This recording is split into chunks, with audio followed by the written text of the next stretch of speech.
श्री राधा वल्लभ, श्री हरिवंश, राधे राधे दोस्तों। Welcome back to my channel my life with Gopala. आशा करती हूँ हमारे प्रियतम जी की कृपा से आप सब अच्छे होंगे। हमारे सदगुरुदेव भगवान जी के चरणों में कोटि कोटि नमन।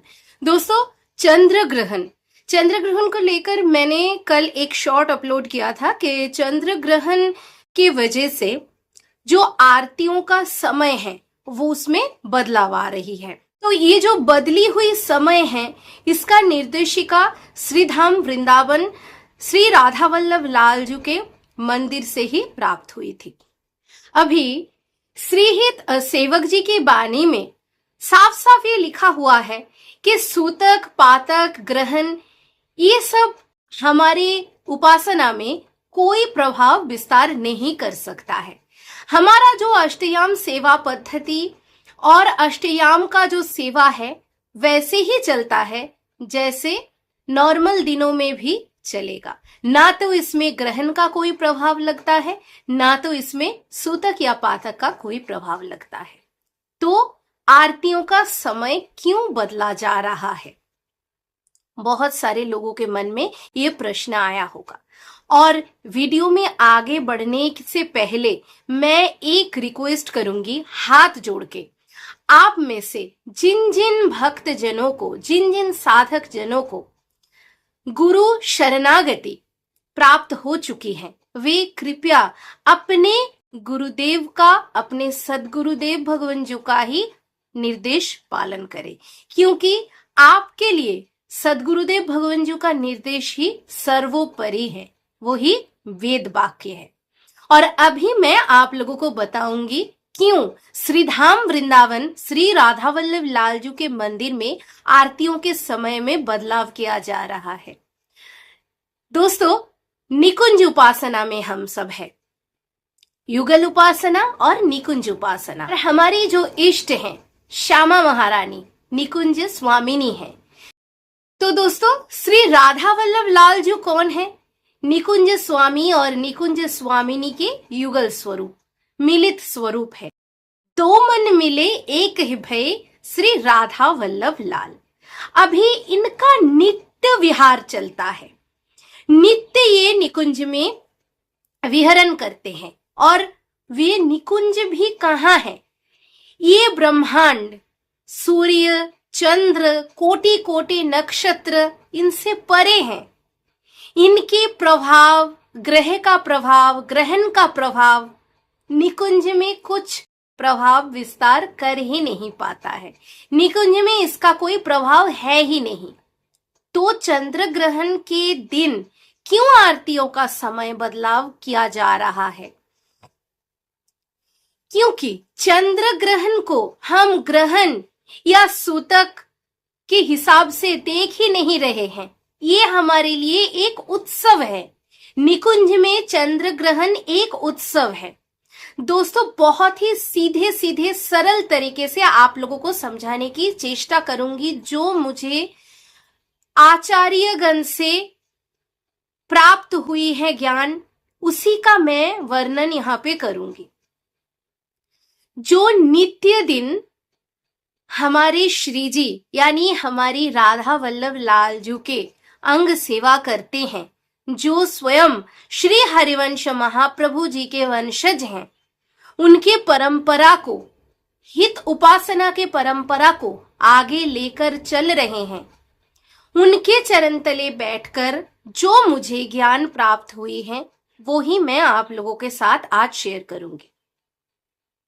बहुत सारे भक्तजन एक ही बात में बोल रहे हैं, नहीं, सूतक, पातक, ग्रहण इस सब का कोई प्रभाव नहीं है। जैसे अष्टयाम सेवा चलती है वैसे ही मंगला से लेकर शयन तक की सेवा चलेगी। हम अगर श्री जी को शयन करा देंगे तो श्री जी सोती रहेंगी। श्री जी क्यों सोती रहेंगी? उस टाइम में तो श्री जी की सेवा होनी चाहिए। श्री जी की चरण की जो आभा है, श्री जी की एक एक नख की जो आभा है, उस आभा में अनंत कोटि सूर्य, चंद्र विराज करते हैं। उसी से अनंत कोटि ब्रह्मांड की सृष्टि हो सकती है। तो उनको भला सूतक पातक या ग्रहण कैसे स्पर्श कर सकता है?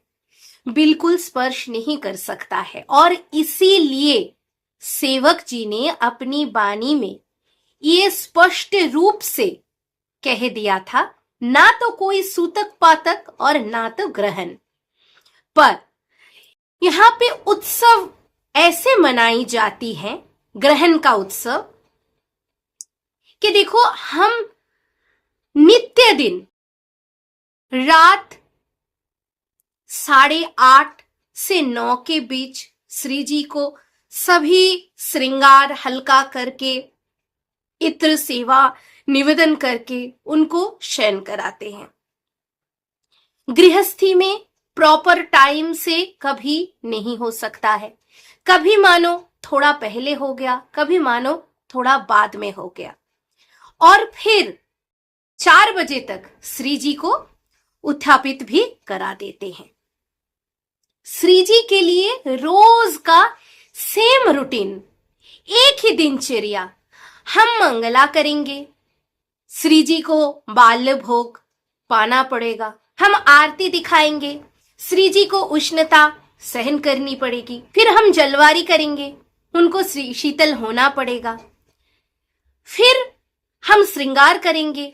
जैसे जैसे क्रम हम आगे लेकर चलते हैं, श्री जी जैसे हमारे दिनचर्या में अपने आप को एडजस्ट करा रही हैं।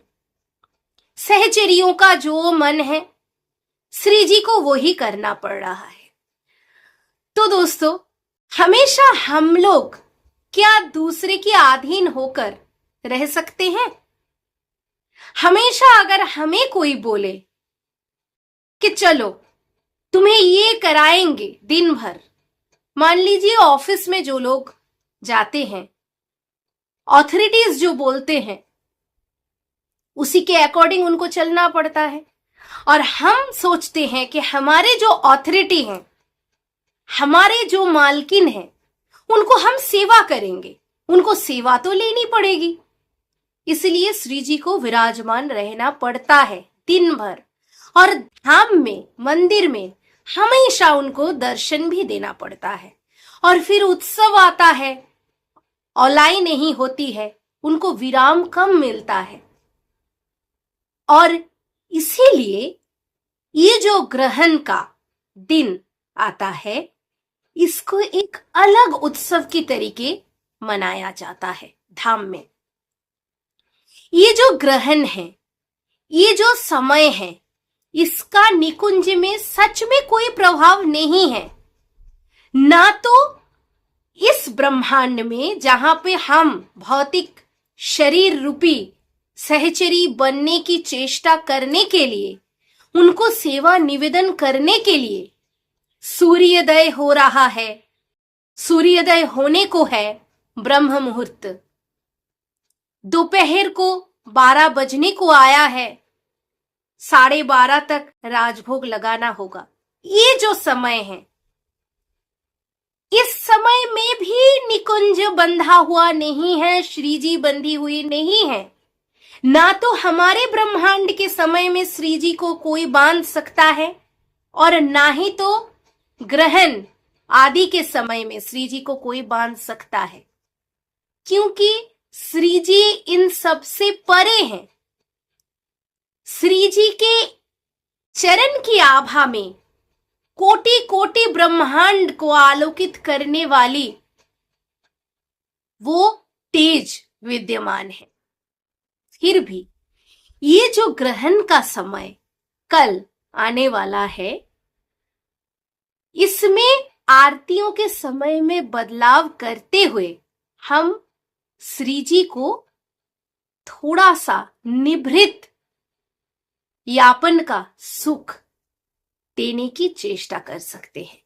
क्योंकि कभी कभी हमारा शरीर भी विराम मांगता है। जैसे कि सहचर्या महीने में हम लोगों के लिए भी तो विराम का 3-4 दिन, जिस दिनों में हम सेवा नहीं कर पाते हैं, वो हमें प्राप्त हो रही है नेचुरल प्रोसेस से। इसी तरीके से दृष्टि बदल कर देखा जाए तो श्री जी की शयन आरती क्यों जल्दी जल्दी किया जाता है धाम में?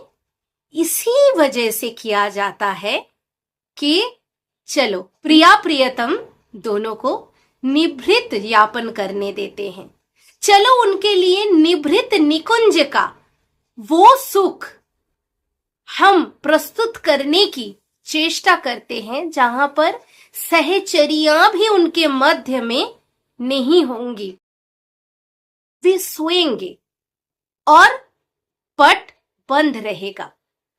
अभी उनको क्या सुख की प्राप्ति होगी, इसको लेकर बात करना हमें शोभा नहीं देता है। पर उस समय में ऐसा नहीं है कि हम सेवा से दूर हट जाएंगे। ये जो कल 1 बजे के अंदर अंदर शयन आरती कर दिया जाएगा, उस समय हम सेवा से दूर नहीं हटेंगे।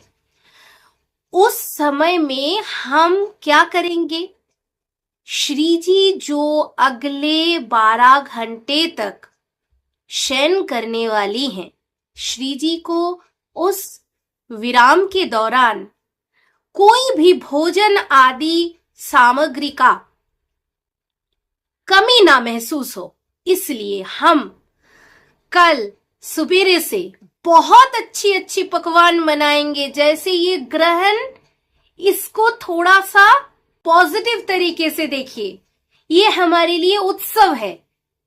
पूरी, मालपुआ, रबड़ी, लड्डू, इमरती, खजला, खीर, ये सब हम थाली भर के प्रस्तुत करेंगे। और जब शयन आरती हो जाएगी, जब पट हम बंद करेंगे, या तो फिर आपके गृह मंदिर में जैसे आपने व्यवस्था किया है, पर्दे में भी अगर श्री जी रहती हैं, तो श्री जी के सामने जल, पेय यानी कि शरबत आदि और भोजन आदि की कमियां होनी नहीं चाहिए। बस हम उनको परेशान नहीं करेंगे रोज की तरीके। इसीलिए नहीं कि ग्रहण है, मानो ये एक खेल है। आज का उत्सव मानो श्री जी निभृत में यापन करना चाहती हैं। कभी कभी हमारे मालकिन को ये भी तो लग सकता है कि चलो आज कोई सहचरी मुझे परेशान ना करे, आज कोई मेरे सामने बैठकर टूटी फूटी आवाज में ही सही पद गायन ना करे, आज कोई मृदंग ना बजाए मेरे सामने, आज कोई मंजीरा ना बजाए मेरे सामने। आज तो मैं बस अपने प्रियतम के साथ ही रहना चाहती हूं। आज तो बस मैं अपने प्रियतम के बांसुरी के धुन में ही मग्न होना चाहती हूं। तो इसी भाव से श्री वृंदावन धाम में श्री राधा वल्लभ लाल जी के मंदिर में आरतियों का समय बदला जा रहा है। आरतियों का समय बदलकर शयन आरती 1 बजे तक निवेदन किया जाएगा और उसके बाद हम जो भक्त मंदिर के क्रम के अनुसरण करते हुए चंद्र ग्रहण उत्सव पालन करेंगे, उनको क्या करना है? श्री जी को सब व्यवस्थित ढंग से प्रस्तुत करके श्री जी के सामने विराज करा के हमें खूब सारा भजन करना है, खूब सारा नाम करना है। श्री जी को परेशान करते हुए नहीं, निभृत में बैठकर। और सोचना यही है कि प्रिया प्रियतम निभृत निकुंज में विराजमान है। तो दोस्तों, वीडियो एंड करने से पहले मैं एक बार फिर से बता रही हूं, जिन जिन भक्तजन को गुरु चरण की प्राप्ति हो गई है, वे अपने गुरुदेव के वाक्य से 1 इंच भी हटिएगा नहीं। जैसे अपने सद्गुरुदेव आदेश देते हैं वैसे ही पालन करिए। और जो प्रॉपरली निकुंज सेवा में अपने आप को ढालने की चेष्टा कर रहे हैं और श्री जी के भरोसे हैं कि श्री जी गुरु दिला देंगी, वे श्री जी को एक अद्भुत सुख देने के लिए, निभृत निकुंज का सुख क्रिएट करने के लिए ऐसे चंद्र ग्रहण का उत्सव पालन कर सकते हैं। जैसे कि श्री धाम वृंदावन श्री राधा वल्लभ लाल जी के मंदिर में आचार्यगण पालन करेंगे और श्री जी को सुख प्राप्ति कराने के लिए चेष्टा करेंगे। तो दोस्तों, ये छोटा सा व्लॉग मैं यहीं पे एंड करती हूं। आशा करती हूं आप लोगों को समझा पाई हूं, थोड़ा सा साइंटिफिक तरीके से भी और थोड़े से अपने भाव को मिलाते हुए भी आप लोग समझिएगा। पर फिर से मैं एक बात बोल रही हूं एंड करने से पहले, सूतक पातक ग्रहण नेगेटिव तरीके से ये कोई प्रभाव विस्तार नहीं करेगा, कर ही नहीं पाएगा, क्योंकि निकुंज में इस सब का कोई प्रभाव नहीं पड़ता है। तो ये कंफ्यूजन मत रखिए कि सेवक जी ने अपने वाणी में ये तो लिख दिया है, फिर भी आचार्यगण क्यों आरती का समय में बदलाव कर रहे हैं। असली कारण ये है, ये एक अलग उत्सव के तरीके मनाई जाएगी। राधा वल्लभ श्री हरिवंश श्री वृंदावन धाम श्री वनचंद्र जी की जय। राधे राधे।